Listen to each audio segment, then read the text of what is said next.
በስመ አብ ወወልድ ወመንፈስ ቅዱስ አሐዱ አምላክ አሜን። እውነት እንድንናገር ለእውነት እንድንቆም እግዚአብሔር ይርዳን። እንግዲህ በቤተ ክርስቲያናችን ታሪክ ጻድቃን ሰማዕታት ሲባል ገድልም ተነቦልናል፣ በዓለም አክብረናል።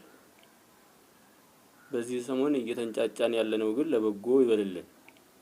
ምክንያቱም ተአምር አንብበን የእውነት ሲታይ መፍራት የለብንም። ለዚህ መሞት አለብን፣ መግደል የለብንም። ይህን ስል ወንጀለኞችን ማብዛት አይደለም፣ ግን ለእውነት መጽሐፍ ቅዱስ የሚለው እኔን ያለ ነፍሱን ያገኛል፣ ስለኔ ነፍሱን ያጣ በዓለም የመንግስትን ሰማያት ያገኛታል ይላል። ስለ እርሱ በዓለም ያገኘ ደግሞ ያጣታል። ይህ ተሆነ ለምንድን ነው የምንጮኸው? ምንድነው ሰሞኑን በሚዲያው ላይ ልፍለፋ በዛ? ስላልደረሰብህ ነው ወይ ልትሉ ይችላሉ። አዎ እንደ ሰውኛ አልደረሰብኝም፣ ግን ደግሞ እግዚአብሔር ያመጣው ነገር እግዚአብሔር ነው የሚመልሰው። አምልኮታችንን እግዚአብሔርን ማምለክ ትተናል። ክፋት በዝቷል። ክፋት ከምንም በላይ ጨምሯል።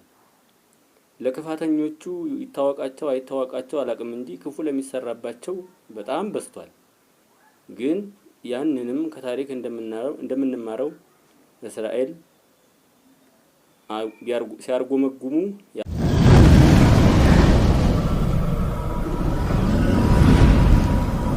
40 ቀኑ 30 ዓመት ነው የቆየባቸው። ስለዚህ ተማጉረምረም እግዚአብሔርን በአግባቡ ማረን ይቅር በለን ማለት ቂመኝነትን፣ ዘረኝነትን፣ ውሸታምነትን መተው፣ መፈራረጅ፣ ሃይማኖት ቦታ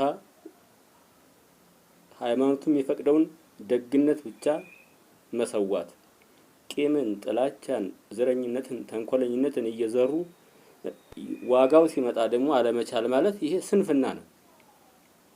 ኤሊ ምንድን ነው የሚያስተምረን? ለልጆቹ በአግባቡ ስለ ቤተ ክርስቲያን ሳያስተምር ቀረ። እነሱም ሲሞቱ የሚወዳት ጽዮንም ስትዘረፍ እሱ በወሬ ተተቀመጠበት ወድቆ ሞተ። አስተምሮ ቢሆን ግን እግዚአብሔር ያከብረዋል። ታቦተ ጽዮንም ወደዚህ አትመጣም ወደ ኢትዮጵያ፣ እዚያው ትኖር ነበር። ግን ለኛ ሲል አመጣልን። አሁንም እኛ በአግባቡ ጽዮንን ማክበር፣ ቅዱሳንን ማክበር፣ ዋጋውን መክፈል፣ እግዚአብሔርን እንዲያበረታን እግዚአብሔርን መማጸን፣ ትጉና ጸልዩ ነው ያለው።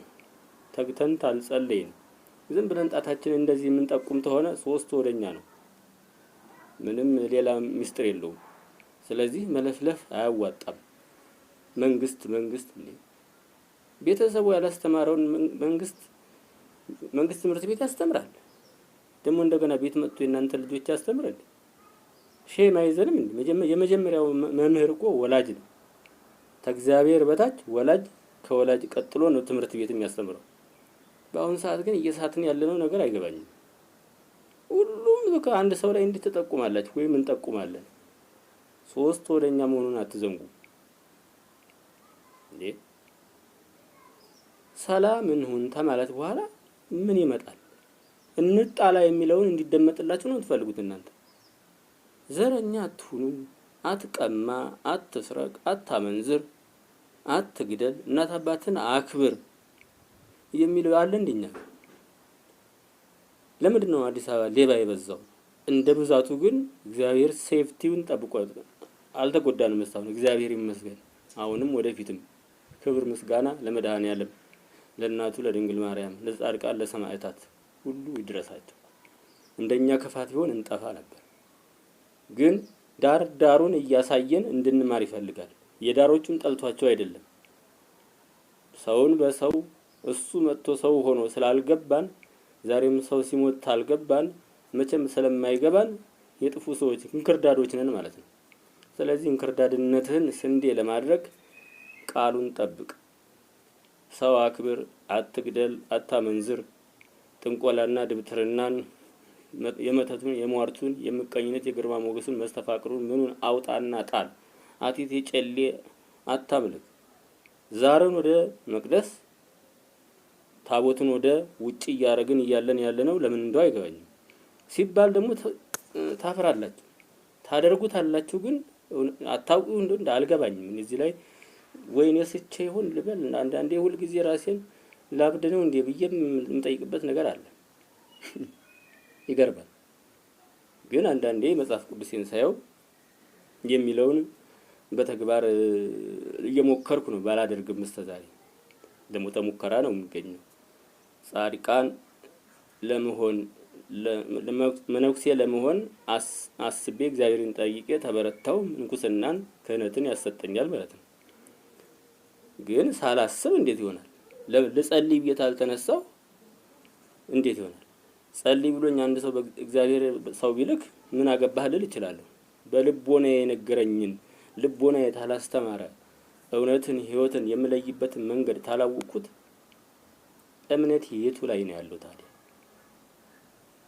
መንጫጫት ብቻ። ክፉ አትስሩ እምቢ፣ ክፉ ሲሰራባቸው ያገር ያለ አንተ የሰው ልጅ ስታጠፋ ደስ ይልሃል። ነገር ግን ያንተ ሲጠፋ ደግሞ ያማል። አንተን እንደሚያምህ ያንም ያመዋል። በአንተ ላይ ይደረግ ዘንድ የማትፈልገውን በሰው ላይ አታድርግ ነው ያለው። የእውነተኛ ሚዛን ቃል እግዚአብሔር ነው ያለው፣ እኔ አላልኩም።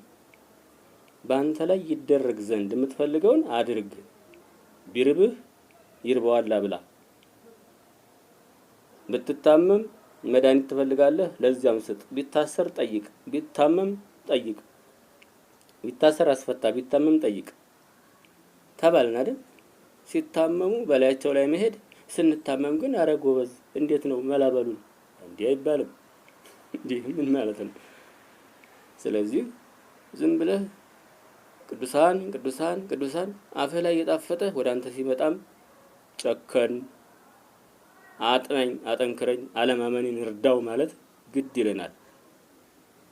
ዝም ብሎ በምን ልበል ብቻ ብዙም